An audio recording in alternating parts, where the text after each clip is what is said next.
Thank you for joining us for a conversation about U.S. technology leadership and an era of global competition.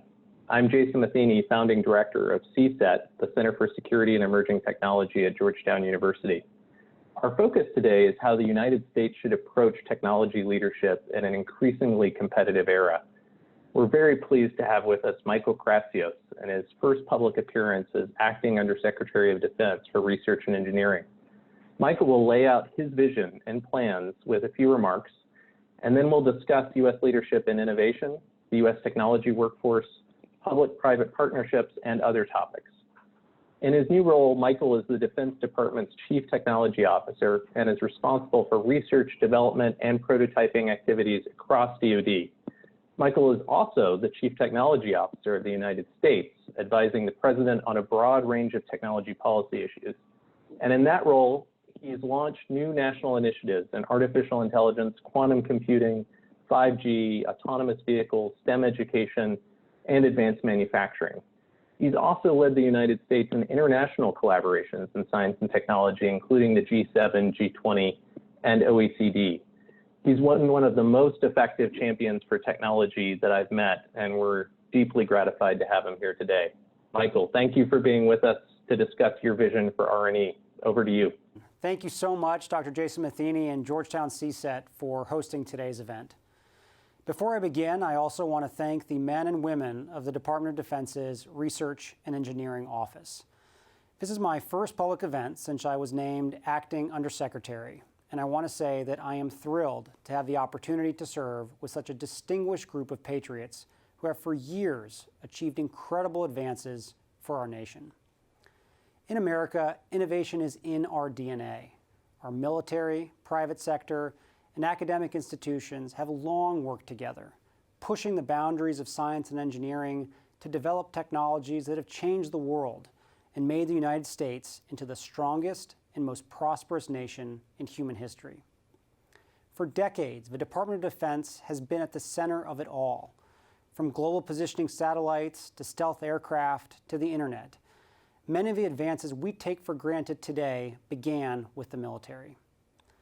It is in large part because of our immense technological accomplishments that the United States has engaged with the world as the sole, undisputed global superpower for the past nearly 30 years. That's not to say that we have not faced many threats, from terrorism to the risk of nuclear proliferation. Yet in the face of these threats, we have relied on our technological, military, and economic capabilities that far outmatch our adversaries. Our values of freedom, the rule of law, and fair competition, coupled with the brilliance and creativity of our people, have made America into an innovative powerhouse unlike anything the world has ever seen. We will need these values now more than ever because the global landscape is changing. Great power competition has once again emerged as our nation's greatest security concern. An emboldened and increasingly aggressive Chinese Communist Party is building and deploying some of the most advanced weapons in the world, while using their newfound economic and technological power to undermine our safety, our security, and our freedom. All of this is happening in a digital age that has blurred the lines between competition and conflict. The battles of today and tomorrow will be fought not only on land, air, and sea, but in cyberspace, the marketplace, and even beyond the reaches of planet Earth. As we have seen with the Chinese Communist Party's aggressive effort to entrench compromised 5G infrastructure in every nation possible, adversarial powers threaten our security today just as much, if not more, through their commercial and technological powers than they do with their military capabilities. Recognizing this increasingly complex security environment, the Department of Defense has realigned our national defense strategy to respond to Beijing's challenge. Fundamental to that strategy and fundamental to preserving our strategic superiority in our way of life is to retain America's technological dominance. America has the most advanced innovation ecosystem in the world. The federal government, private sector, and academia all operate in concert to produce advances that other nations can't even dream of. This is probably why our adversaries spend more time, treasure, and talent stealing our ideas than creating our own.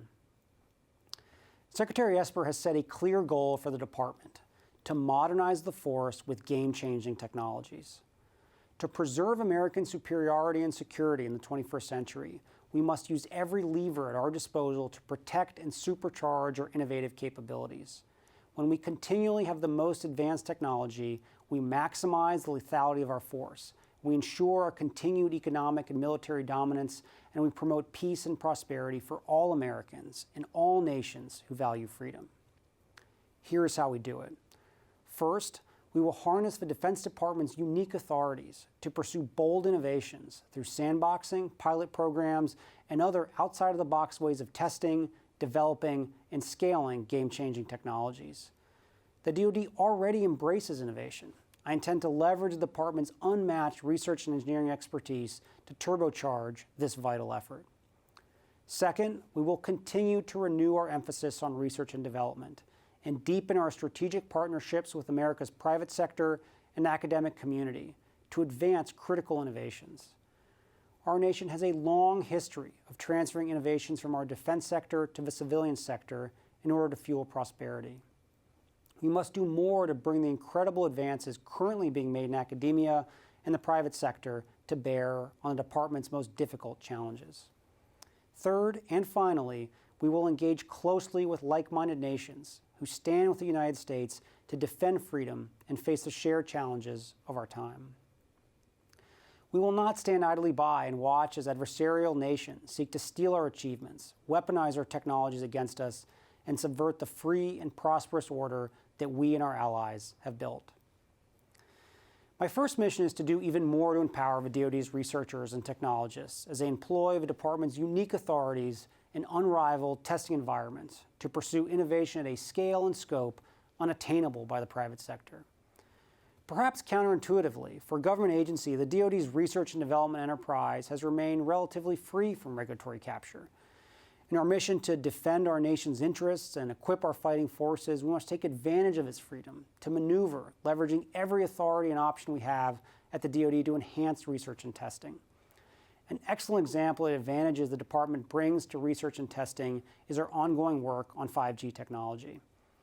For private sector companies to test the capabilities and functionality of 5G communications, they must negotiate agreements with state and local officials. They must obtain pole permits, fund the construction of antennas, find other private partners willing to test operations on a new system, and coordinate bureaucratic approvals through a myriad of government agencies, all of which have overlapping and redundant authorities and regulations. At the DoD, we already have the personnel, operational capacity, facility, scale, and regulatory greenlight to get the job done. In June, the department announced that 5G experimentation is ongoing at 5 of our installations, and that we will begin testing on 7 more by the end of this fall. Working in close concert with industry, we're using these tests to enhance augmented reality and virtual training, to make our air operations centers mobile, safer, and more secure, and much, much more. These advances will not only dramatically improve our warfighting capabilities, they'll also bring new uses for this technology and others to the private sector. As we leverage the DoD's unique authorities, we're also making the most of our vast federal and private resources to improve research and development. Since 2017, the Department of Defense R&D budget has increased by over 20%, and DARPA has its largest budget in history. The DoD is the biggest federal funder of university R&D in computer science, material science, aerospace engineering, electrical engineering, and mechanical engineering. This funding not only advances scientific knowledge, but also trains the next generation of scientists and engineers that support the defense enterprise and American industry. Our immense resources are largely focused on key modernization priorities that align with our new national defense strategy and are critical to ensuring our fighting edge on any future battlefield. Among these are microelectronics, 5G, hypersonics, and AI. We do not silo these subject areas. All of them have the capability of interacting together to give us a full spectrum of options to respond to our adversaries in whatever way we need to, from economic or digital deterrence to high-impact kinetic combat.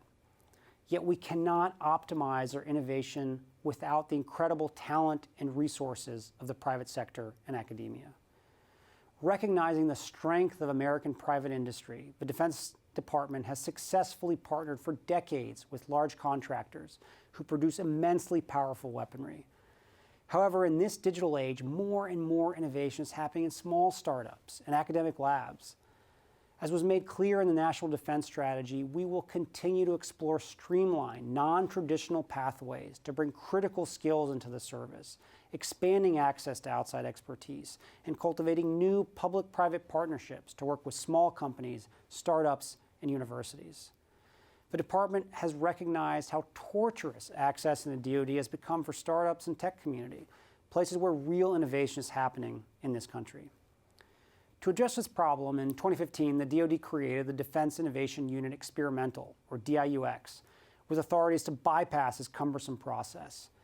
The DoD also supports billions of dollars in SBIR and STTR programs to engage with smaller, innovative companies and researchers.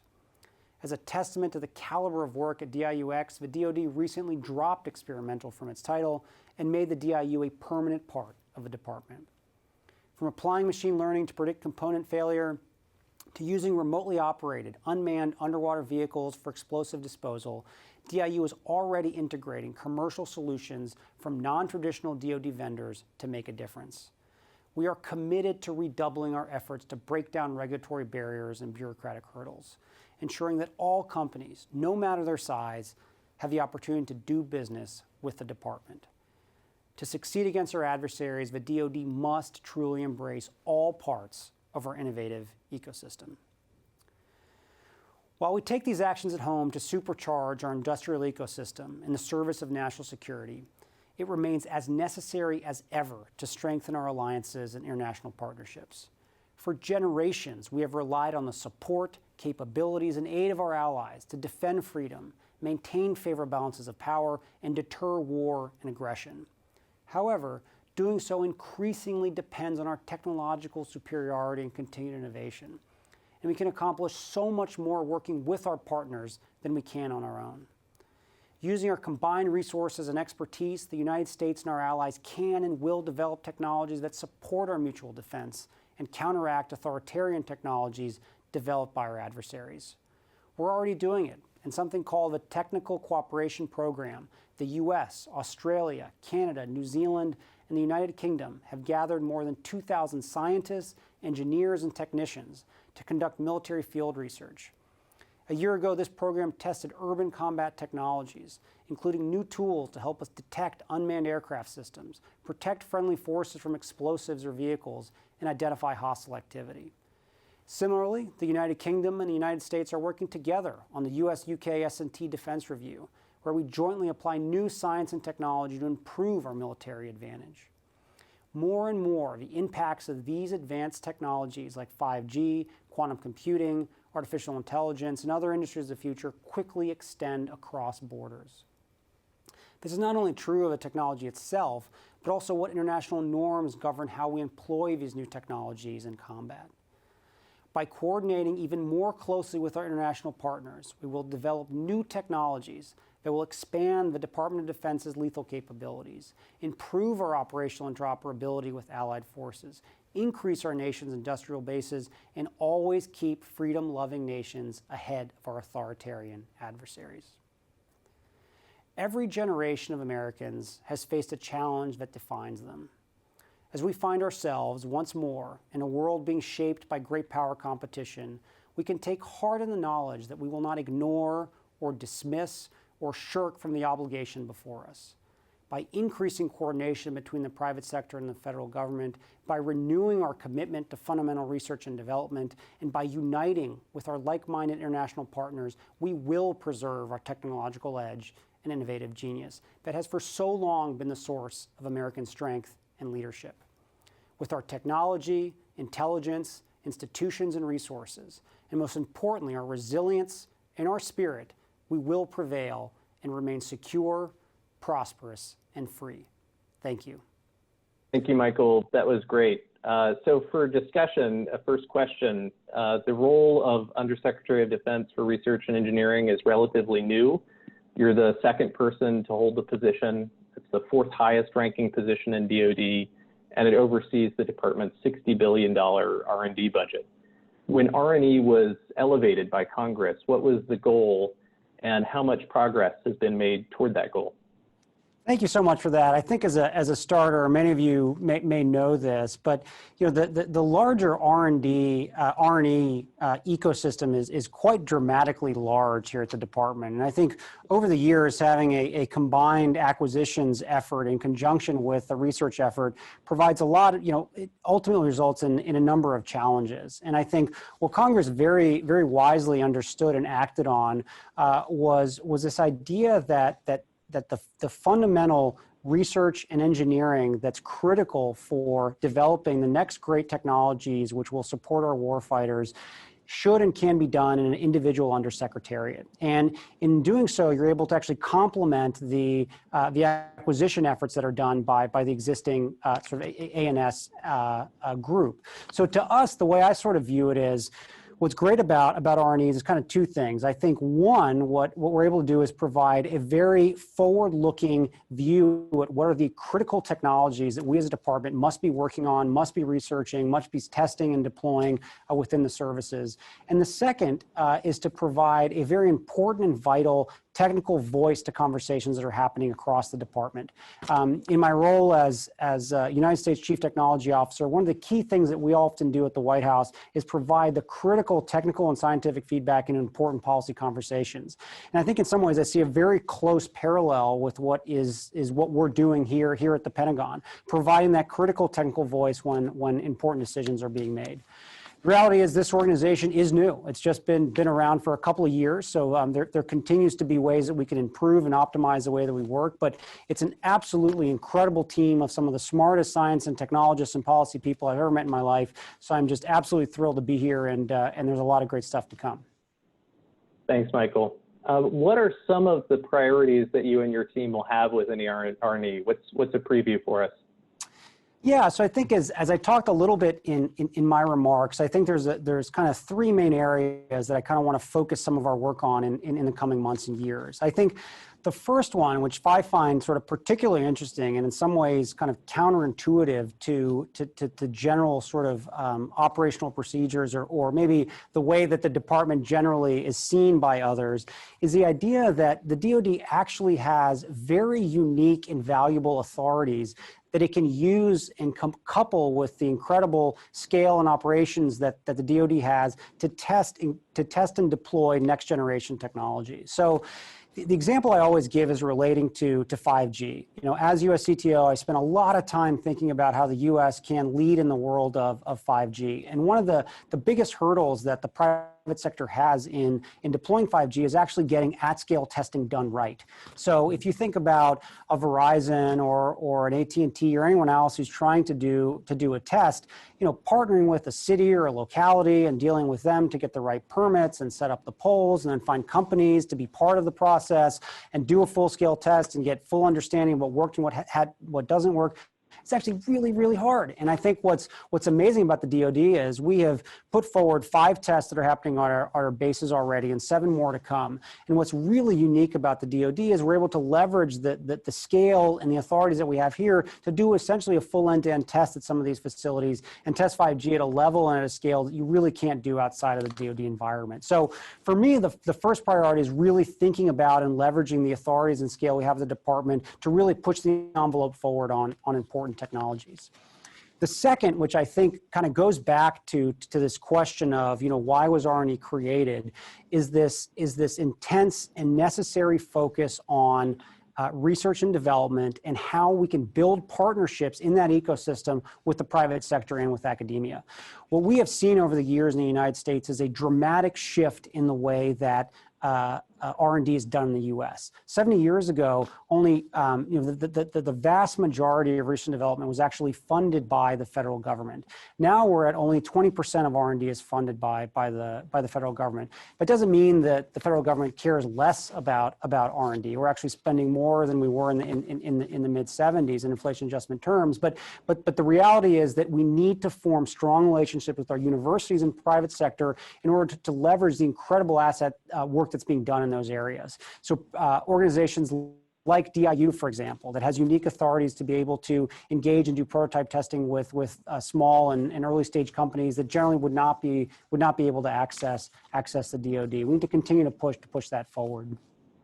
And the third area is around international partnerships.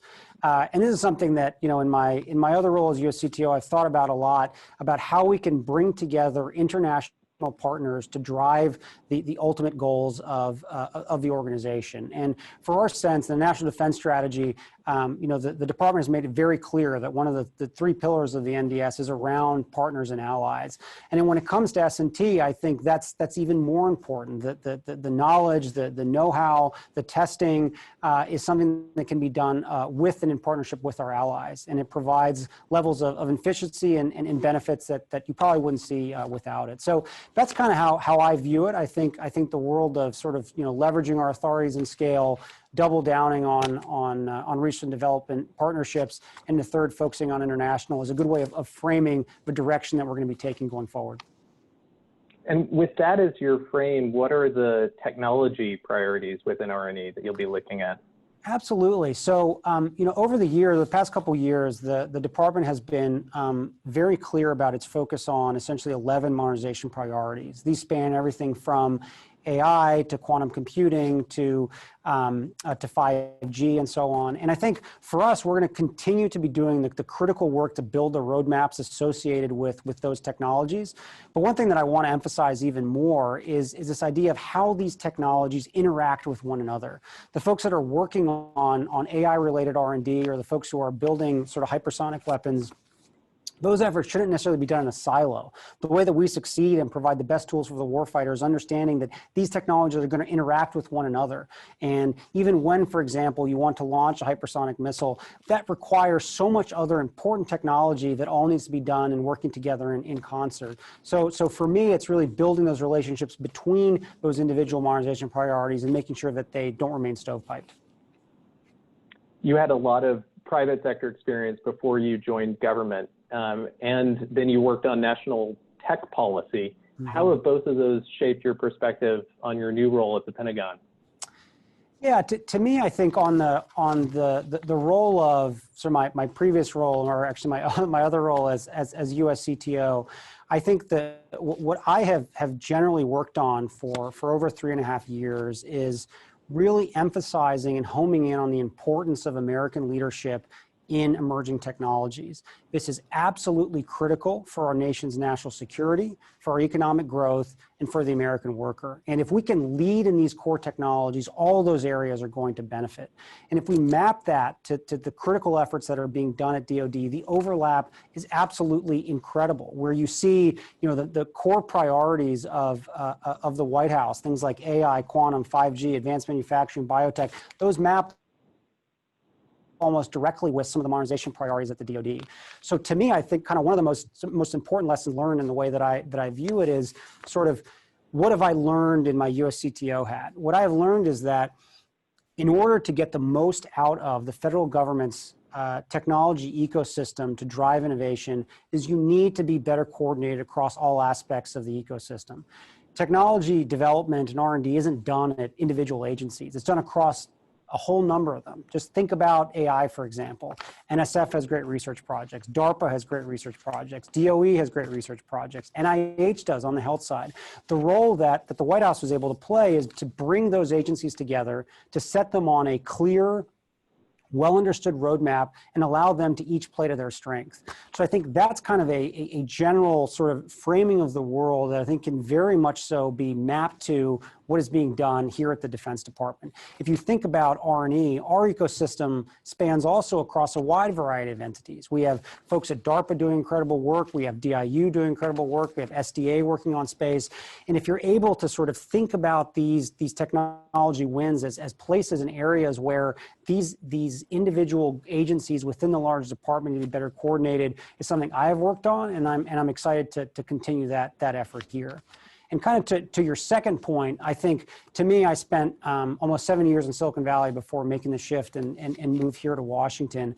And one thing that I've understood and really understand about the ecosystem there is there is an intense interest in speed and delivery. And especially when you're dealing with small early stage companies that have amazing technology, but just aren't generating cash. They don't have many years to wait to go through a lot of the hurdles that we at the federal government make them jump through. So to be able to continue to think about innovative ways to actually engage with America's greatest scientists, technologists that may actually be residing in or working in small startups is something I think a lot about. As you pointed out, DoD has its own ecosystem of R&D organizations. Mm-hmm. You mentioned DARPA, SDA, Defense Innovation Unit. There's SCO, there's MDA, there's DITRA that also have R&D efforts. There's the service labs. What for you is the comparative advantage of R&E? What are the functions that make sense to have in R&E as opposed to distributed to the other R&D organizations? To me, I think it's really the coordination and road mapping.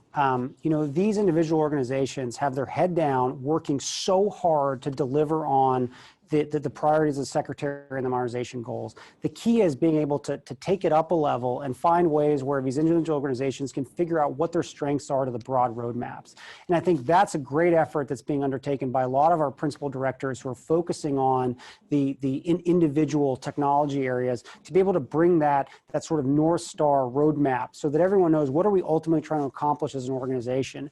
And to me, what's critical is R&E can serve as a place where we can sort of adjudicate disagreements between individual organizations, make sure that they're working on things that complement each other, making sure that the similar research isn't done at multiple different labs. I mean, that's the area where we can provide efficiencies and make sure that the taxpayer dollars that have been entrusted to us to drive R&D leadership are actually being delivered on.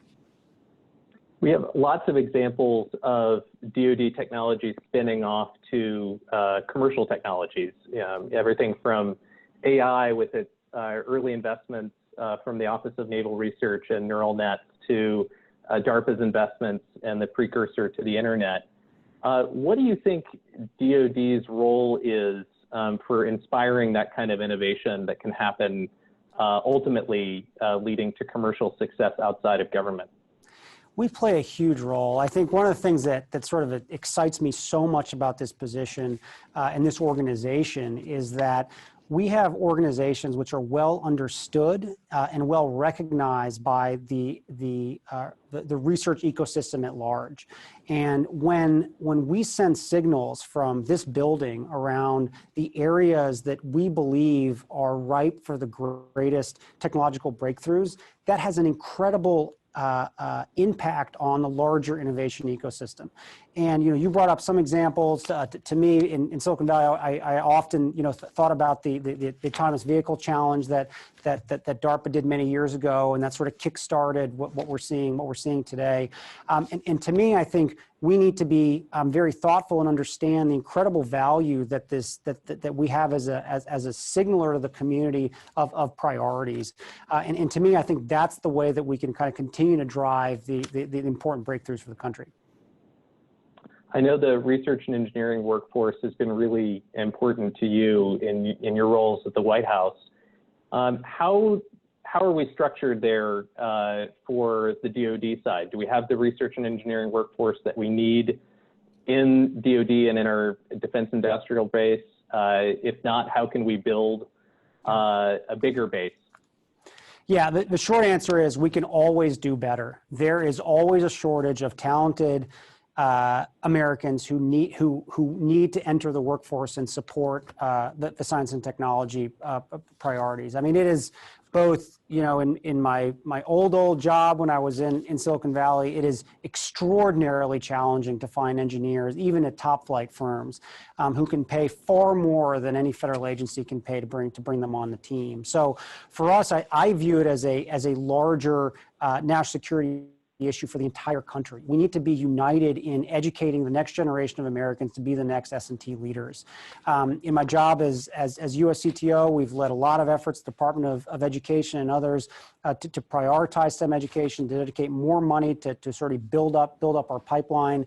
In the executive order that we did on artificial intelligence, there was essentially a directive to agencies to prioritize grants and fellowships with a focus on AI. So we're seeing some uptick in those in that important emerging technology. But within the Department of Defense, we have great programs like SMART that are able to provide funding to students. And I think for me, what I'm most excited about what's to come is to be able to think about how we can make a bigger and more concentrated public push around the benefits of being part of this unimaginably amazing mission we have here at the Pentagon. And I think it's a story that I think touches so many Americans, and it's so obvious that so many people will want a part of this. I think I'm excited to share that message and show them that there's incredible places where you can make a difference for this country here at the Pentagon. Thanks. As U.S. CTO, you've focused a lot of American leadership in the area of artificial intelligence. Can you describe your approach at the national level to AI and how that translates to DoD? Yeah, so I think it's at the national level, I think we're very much focused on establishing policies which can ultimately lead to American sort of dominance in artificial intelligence. And it generally kind of tracks on four general themes. The first is always around sort of R&D coordination that we talked about a little bit. How do you make sure that the very important AI explainability research that DARPA is doing isn't overlapping with a bunch of stuff that NSF is doing, and making sure that everyone is kind of tracking in a direction where we use our dollars smartly and intelligently. The second theme is around workforce that we mentioned, about how you can sort of build that pipeline through increasing grants and fellowships towards AI. The third is around regulatory related issues. So how do we remove barriers to AI innovation? And this is a lot about creating clear rules of the road that can be put out to the community so they understand as they're engineering and developing their next great AI technology, they know they're kind of in bounds. And the fourth is around the critical partnerships we have with our international partners and allies. One of the projects I worked on was at the OECD, generating the first ever AI principles that were done by an international body, which the U.S. agreed to. This was a big step forward to show that democratic, like-minded nations can come together with a framework of AI principles. Now, if you kind of take those efforts and map them to the DoD, I think what's unique and different about the DoD experience is that not only are we generating policies in order to drive better AI innovation broadly, we're also trying to implement AI into the way that the warfighter operates. And I think that continues to be something that we work on very, very hard. My partner in this is the CIO, Dana Deasy, who runs the JAIC, the Joint AI Center, and they're doing a number of incredible projects to see how you can sort of integrate AI into the way that we operate at the department. All that being said, the same themes apply. We need to, at the department, continue to emphasize grants and fellowships that support AI. On the policy front, the Secretary signed out the new AI ethics principles just a few months ago, and this was again a first in the world document that really set the standard for the globe on how we think about the interaction of artificial intelligence and the way that we conduct business in a defense capacity. And I think leveraging that, sharing that with our allies, helping them understand how critical these are so important. So that's kind of I see the mapping. I mean, the one key distinction is a lot more energy is spent here in actually applying AI to the actual operations of the department. Michael, thank you. This is great. I know that next week we'll be hearing more from you in other forums, but I'm so delighted we could be your first stop. Thanks to you and your team, and we wish you every success. Thank you so much, Jason. It was a pleasure talking. Be in touch.